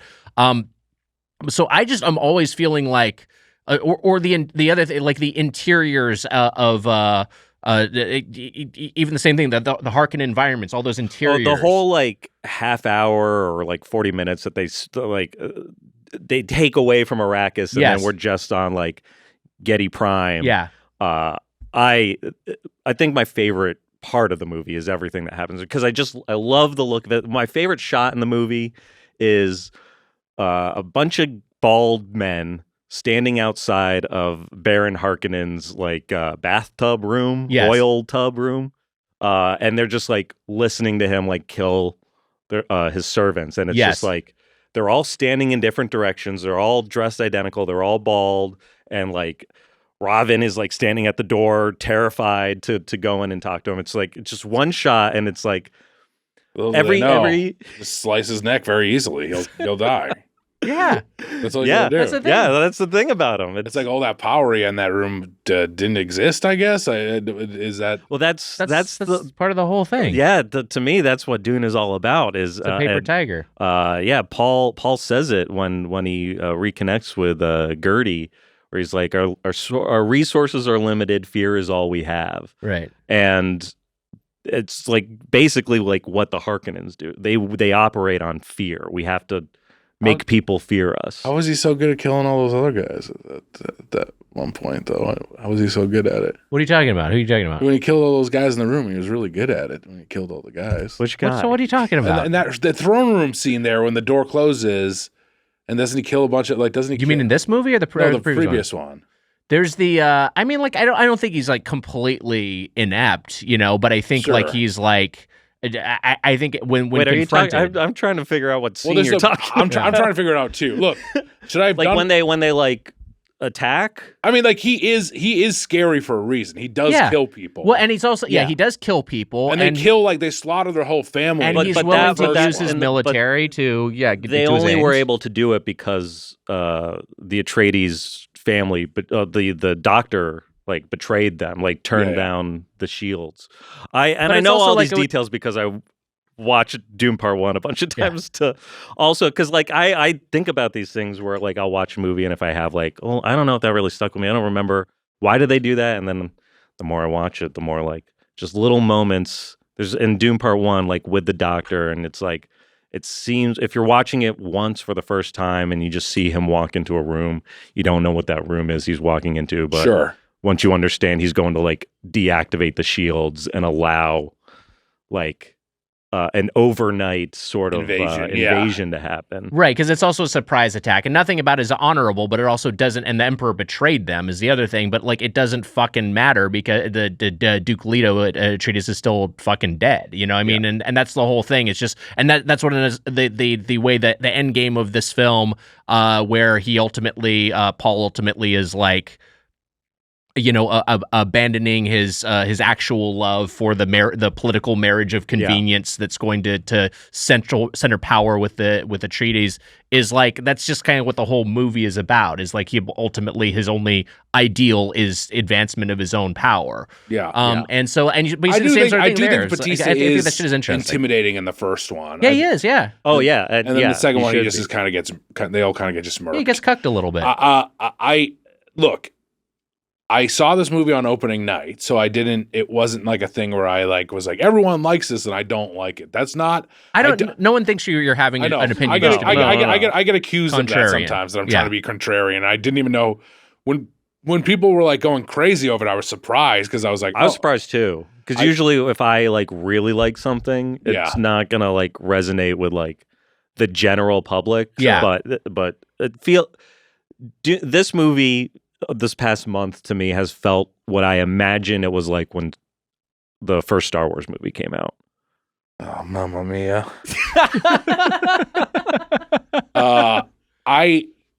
I think that it's not a bad movie, and I should have rewatched it again just to try to make better points. But hey, no, you're doing fine. I think maybe us talking about it, will you rewatch it? I think you'll like it more. Yeah. I mean, maybe you might. I might like it more. It's not. It sounds like see it in Emma's theater with a nice AC. You know what? I'll tell you this. I rewatched what's the Paul Thomas Anderson movie? There's a lot of them. Boogie Nights. The one with Joaquin Phoenix, and it's The Master. No, the weirder one. Oh yes. Inherent Vice. Inherent Vice. And I watched Inherent Vice the first time, and I did not like it at all. Yeah. I was like, that was a stinker. Same. I really didn't like it. And then I watched it again with Micus and those guys, and I watched it as like a comedy, and I like loved it. And I totally still do love it. I did a 180 on it. I love it. I only saw it once. I thought it was okay. Watch it again. Well, watch it again. You might like it more. But Dano loves he said that he went high as well, which I don't know if he wants me to say that, but he went very high. Uh-huh. And he said that when they did the thing with the fetus and it was blue, he felt like he was like tripping out. Oh man, we haven't even talked about all that. I will say that the first few times I saw the fetus, I had no clue what was going on. I was like, what the fuck is going on? And then it clicked for me partway through, and I was like, that would have helped to understand an hour or so ago. Yes, but... I think it really helps to watch part one. I know, like, you know, they say like, oh, you could watch this movie on its own, but there are details like you learn she becomes pregnant in the first one, and but all of the stuff with like the fetus and his sister and the water, man, there's so much we haven't which I think is all blown out more in the book. It's also weird. Yeah, it's very strange. And that's also why I responded to how weird this movie is. I like the weird themes of it, and I like it is a weird story, and I do respect that about the source material, of course, and the movies. I mean, like, of course, they do the same thing. Yeah. I don't have a very strong opinion on the fetus. I do in the real world. I love how I have real strong opinions on fetuses in the real world. How he life shot it. starts. Right. Well, why yeah, we it talked goes, about that. That's a what different women are double. allowed to Yeah. do with their bodies, things like that. And you think that it's their choice, right? Of course I do. When I'm playing a bad guy, I don't really. It's the Scorsese thing again. I'm playing a bad guy. Yeah. I think. Look, there's a media literacy problem in this country. There I want to is. make It's sure. true. It is true. It's true. I will watch it again for sure. I don't think it. And I saw Ghostbusters. I think of Marvel movies I don't like. This is not the same Marvel goop, the studio goop. I know that this is like an auteur making a movie, and it just didn't work for me as much, I guess. And it's kind of in the middle, like a 3 or Sure. But it's definitely on a different level from some of that other stuff. For sure. I was frustrated because I really did want to like it, and I did like the first one. Also, by the way, Jack Allison just recently saw it, and we didn't see it at the same time, and he likes it more than one. Yeah. I just want to let people know that we don't have the same opinions. Even though you try to fucking push Has that Bugman narrative seen too. it yet? Bugman has not seen it. Bugman has not seen it. I don't think that Interested in Bug Bugman's would. opinion. I don't think Bugman would like it, and also I think Bugman now is to the point where he won't deal with the scraps, Wags, the scraps that were being fed. I think he just won't. This is the second time you said this about Dune. You think Dune is scraps? No, that was a joke to say like we're happy with just if we get like a little slither of fat. Yeah. We're I like think- the fish in the pond. Everyone going nuts. when Honestly, I like the Avatar movies. Mhm. That's more scraps to me than Dune Part 2 is. Wow. I mean, I love it. I love how immersive it is. I said Lord of the Rings. I love these like big epic lore filled movies. And what was so amazing about Way of Water to me is that it's like I was like, this is the future of cinema, but it's Sure. all digital, and it felt like a video game, and Yeah, sure. like with the higher frame rate also. But then I watched Dune Part 2, and it's like this guy made a film. I'm looking at Oh, people; man. they're on location. Yeah. I even down to like when they're hiding under the sand and they got the little sand snorkels, and That there's is a really close up of like how it works and seeing the that to me is material like that been it's dealt made with out in other of, movie. and- I think it's a cool Sand detail. snorkels? You're Sand- seeing sand snorkels I'm saying in it other just felt like a movies? thing. I felt like a thing I'd seen before. I swear. I'm not trying to be like. Yeah, there were sand snorkels and no hard feelings. Remember the sand snorkel sequence? You could see these things before, but what do you think about this version that you're Yeah. seeing? Do you It like was not it? bad. I liked it. Yeah. I like the details like that are always good. Yeah. I just Wags. Better sand snorkels than Oppenheimer is all I'm saying. I think when it comes to because people have been online when Yeah. I've read they've been like made fun of us for liking avatars. I love the Avatar. I love By the way, the- I love Avatar movies are great. I love Way of Avatar Water. movies. Way of Water I think is like Incredible. a masterpiece, and I But like what it I more mean than- by the scraps for me is like it's like everything is so digital. Here's the best version of digital. Yeah, that's filmmaking. totally well, fair. again, this is the sort of thing of like Peter Jackson, who made the Lord of the Rings movies, Yeah. and did an incredible job. Is like I do think it's like James Cameron is both talented and, of course, has the funds. Is a guy who can like Mhm. make these movies, but he's like a psychopath that can make Sure. and like there's a lot of people who are not going to make a good version of what Avatar is. Yeah. And There's a lot of people that wouldn't make the good version of what Dune is. Of course, I agree. And I think that he did a pretty good job. He did an okay job. Combined, I would love to see them as one. Yeah, that it would be a fun good, experience. A see good them all as 6-hour one. Yeah, movie, but I would I- like to see it as one.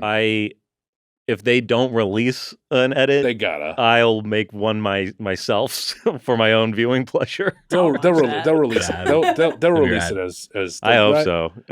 And there's gonna be. I mean, that's also what I didn't know, and that was my other complaint about it is that I thought that Dune 2 was ending the story, which a lot of people thought. I think that the word was that this was the ending the story of Dune for Denis, and I didn't. It is the end of of book one. Yeah, Sure. I think it does end a story in a sense. To me, it felt very much like, and people got mad at me for saying this. Well, whatever. I don't care if people get mad at me. Who cares? You care so much. I if people do. I get do mad at you. care because I don't want. Also, people. I don't like, think people should get mad at you. Yeah. I like you. I like when people think different things about movies.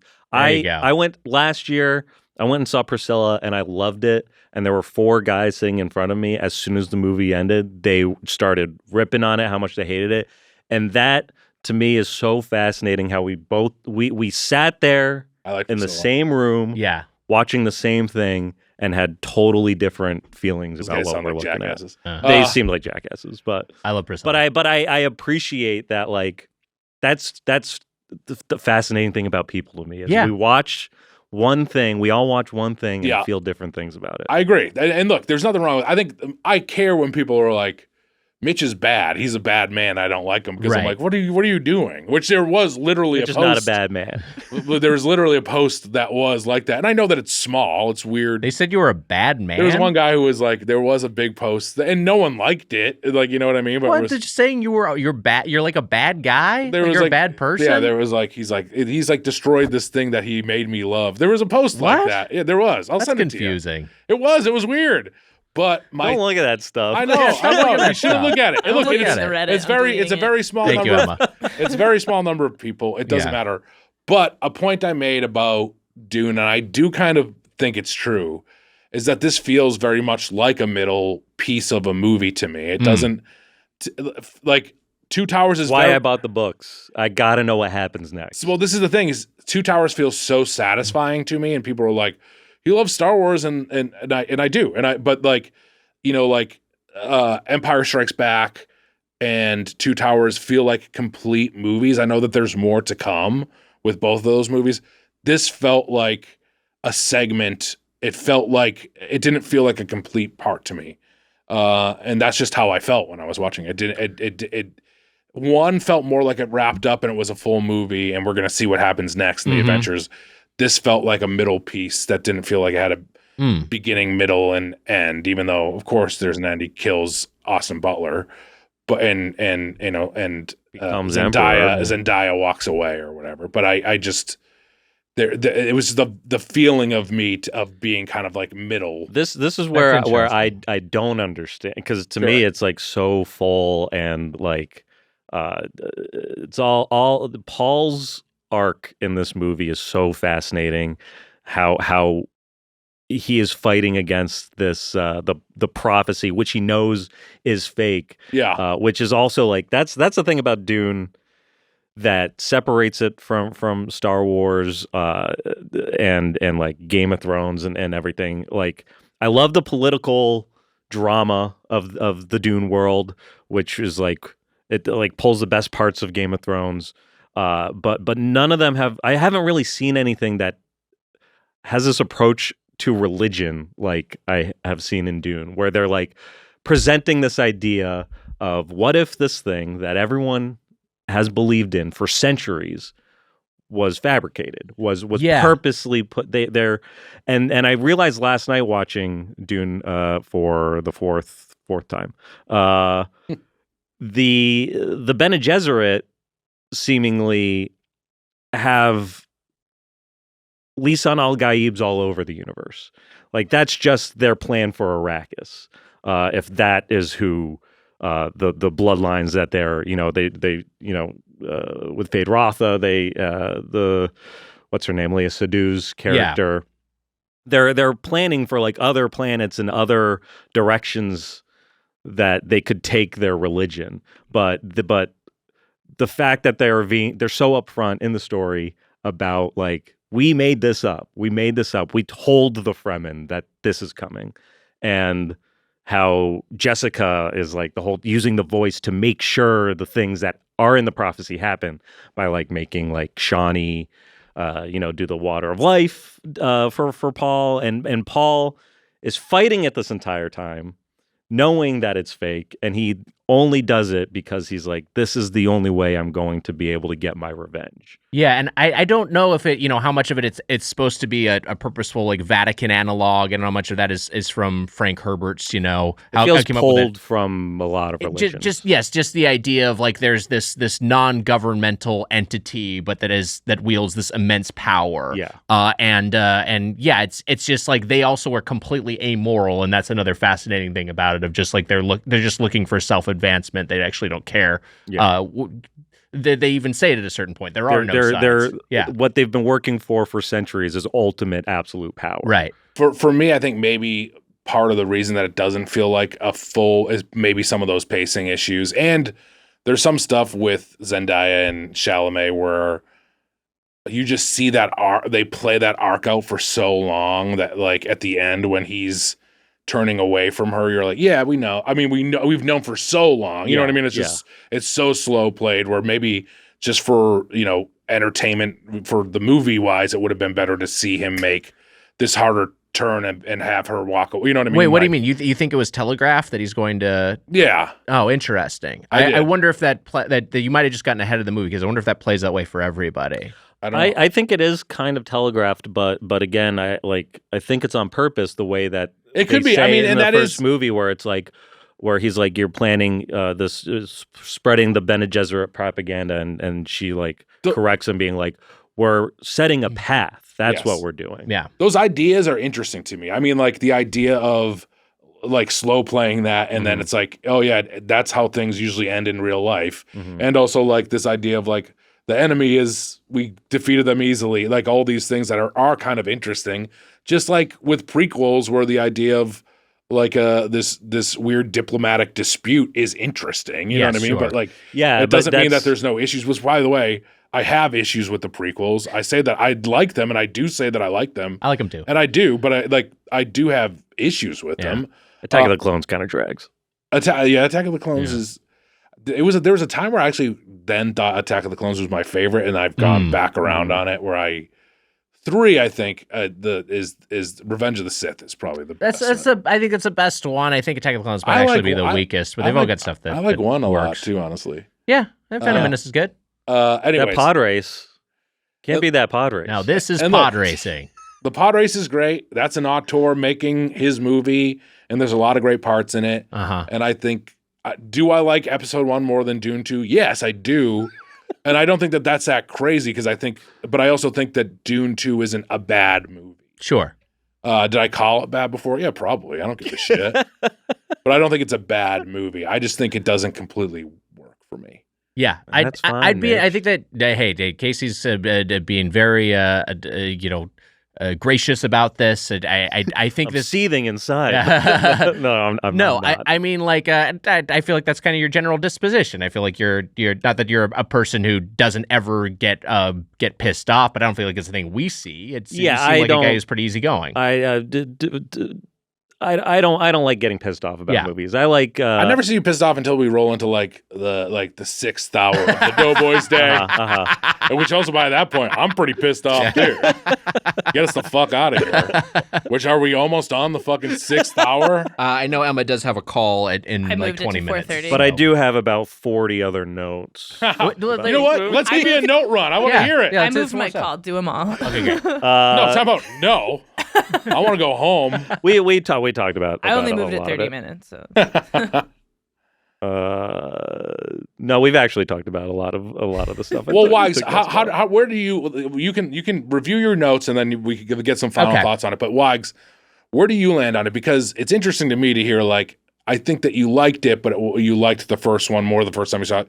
I know now you think that it's his masterpiece. Well, the second time, I feel like I was more impressed by it the second time, and I absolutely loved it with the second viewing. I'm going to see it a third time. Nellie and I are going this next weekend. We're going to see it in 70 millimeter IMAX. Yes, so yes. I will have perhaps some new takes after that experience.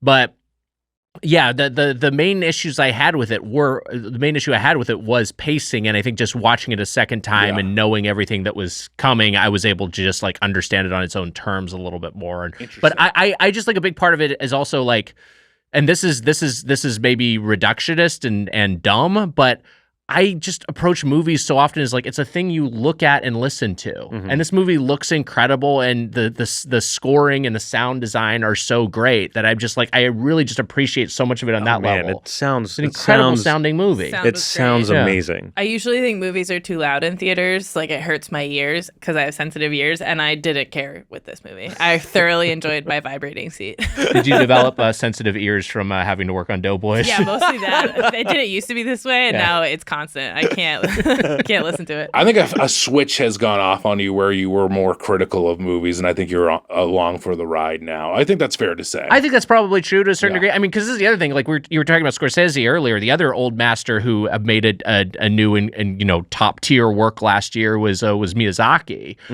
Boy and the Heron, and that was another one where I'm just like, I'll take all of that you got. Like, I don't even turn on like the critical part of my brain at that point. I'm just like, this is just so majestic to look at and listen to. I mean, I think there's guys who I'm like, oh, it's a master and I'm seeing their movie. Yeah. I'm maybe more prone to like it. And Miyazaki, who I don't have any sort of childhood affection for, by the way. Yeah. I saw Princess Mononoke is the first movie I saw his, and that was like 15 years ago. And I loved it, of course. But Princess Mononoke, by the way, also the first Miyazaki film I saw, but I like saw it when it came out. But it's the same. It was also my introduction. It's great, but when I saw Boy and the Heron and I saw like kind of mixed reviews on it, I was like, oh, I thought this was a masterpiece. I think you guys are wrong. But it's I like also, my second favorite movie of the year. I loved it. So I do think you're right to a certain degree. I do think I appreciate movies more of just like on their own terms. Isn't that happened right around when the Star Wars sequels came out? No, but like also a part of you was like, do I want to deal with this? No, I like it. There are also a lot of movies though that I do think are pieces of shit, and I see now, and I'm just like, this sucks, and I don't like this. Yes, but I don't think it's stuff we talk about on the podcast as much. I do think it's a weird world now where like podcasting is weird because I like to act and I want to be in TV and movies, so I don't want to be critical of stuff, and I especially don't like being critical of actors. Because I can watch anything I do and be like, that sucks. And I'm not saying that in a way. I'm just saying like, I think any actor who is, I know what you mean. I feel the same way watching my own work. Yeah. You get very critical of it. So I try to stay away from that. And but like for me, it's more like, oh, did that person fit in that role? Which again, by the way, Walken seems weird in the movie. Oh man, I thought he was so great. I mean, maybe in the way of like, if it is a thing of, and a lot of this stuff is probably intentional of like, this kind of old detached man.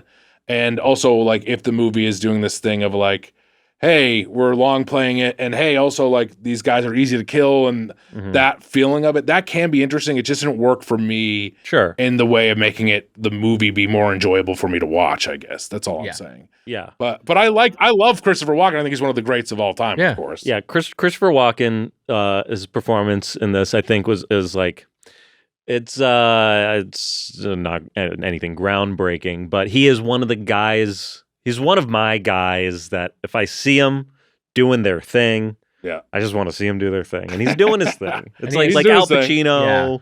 Like I like to see Al Pacino like ham it up, and like, of course. So there are guys that Nicholson. Like get casted, and you're like, you want to see him like. Not necessarily play the hits, but like, who would have thought that the biggest one in this one would be Javier Bardem would be the guy who's fucking chewing scenery. He's great. He's fun to watch. But yes, I think he commands so much presence just by being him that he actually is like works great in this role, especially of just like, because he is so fucking weird, and it makes sense for this sort of guy who's his grip is loosening. But what were you gonna? I want to give you some leeway for your final thoughts. Just about Dune. Yeah, just because I know you were going through your notes app. We actually touched on a lot of the things that I wrote down, but I do think that Dune Part 2 is a generational movie that will be remembered for years to come. I see it along the sitting on the shelf with like movies, even back like Lawrence of Arabia, like a classic epic Hollywood movie that I think accomplishes everything it's trying to do. It also like hits all the buttons that I personally like, all the weird stuff that's going on. I wish there was a sex scene on Getty Prime after they do the box test because that would have been so weird and incredible and very Cronenberg, I think. For me, it's good. I love Dune Part 2. Yeah, it's good to see that.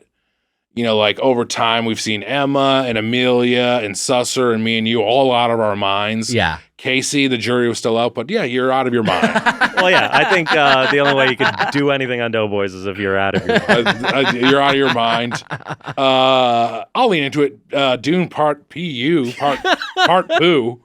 Arrakis is a big fucking litter box for Wally Norma to shit in, Wags. It sucks. Holy shit. How about Dune number 2? Maybe a Oh, little That's cleaner. really good. Yeah.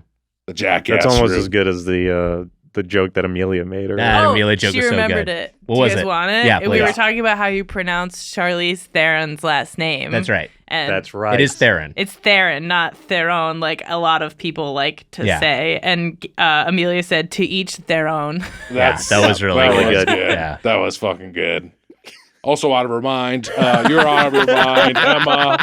Jemmy may be the only one not out of her mind. I don't know. She tried to pick up a chicken I don't bone know, in a public park the other day, so a little out of her mind. You're a little out of your mind, too. Jimmy's a weird dog.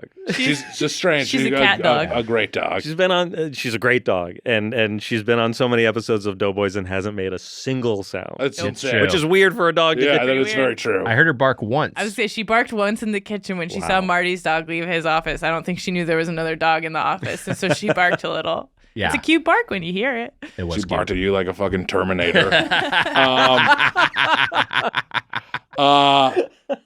Dune to me is just I wish I enjoyed it more. I got to watch it again. I think there's some pacing issues. That's all mostly of what I said, but Yeah. a little long. I wish it was a little bit shorter as well. I wish it was an hour longer. If you compacted everything in that movie into like an hour and 45 minutes, I maybe would change my mind on it a little bit. That's a lot of compacting. I can't. know. Oh man, you'd have to cut so much good stuff. Yeah. Just show me the fucking what is it called again? The fucking harvester. That's Mhm. Yeah. that to me is the best part of the movie, I guess. And even that, I was like, no. But look, I'm gonna watch it again. I liked Dune 1. I Yeah. like him as a director. Go see it at the IMAX. I'll see it. Treat yourself. It's funny because he was asked about what did he do before Dune? He did Arrival.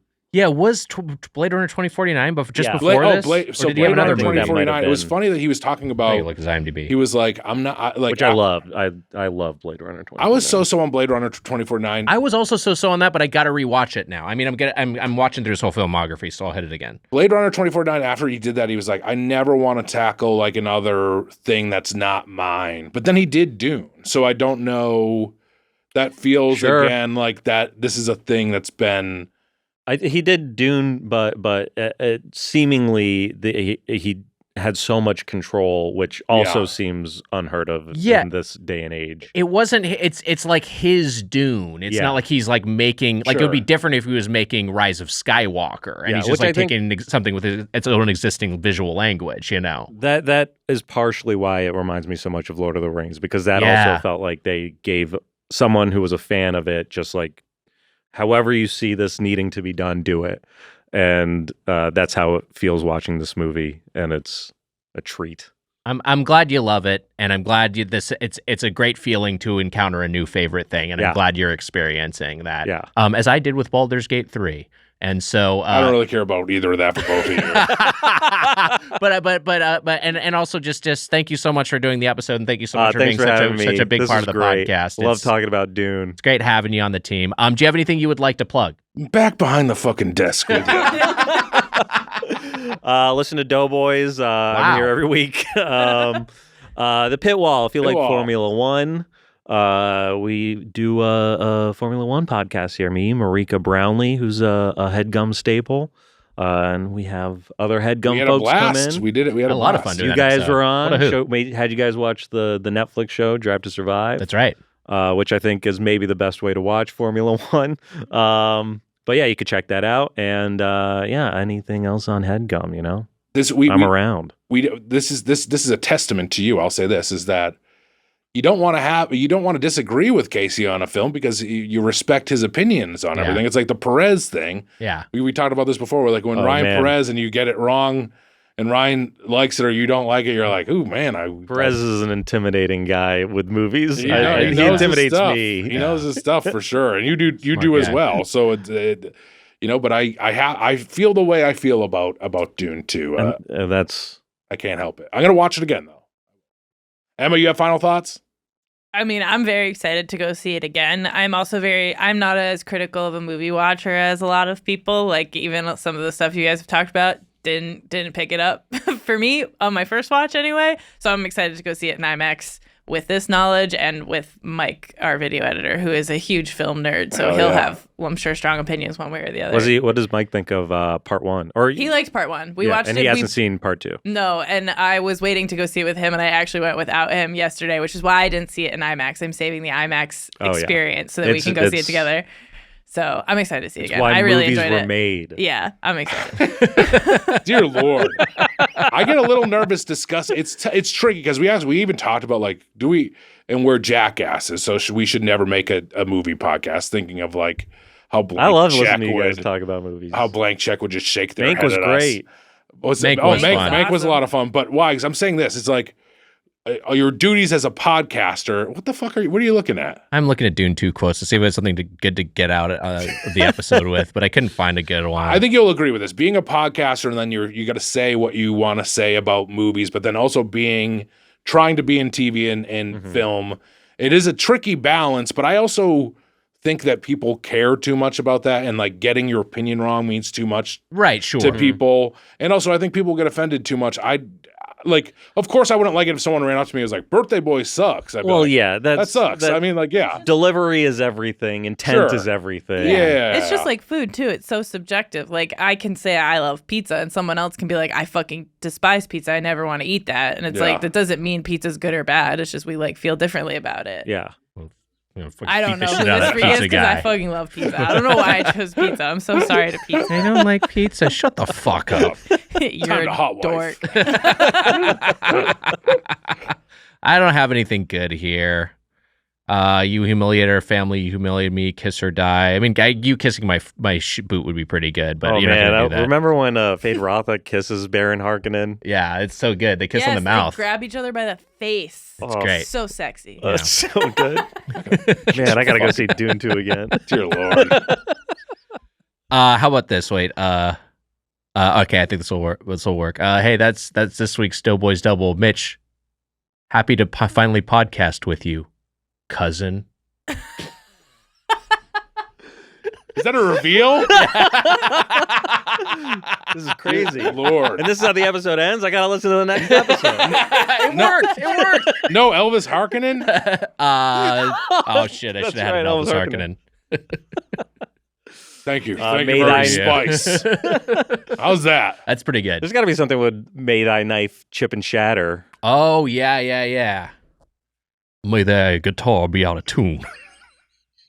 Perfect. Episode's over. Doughboys Media.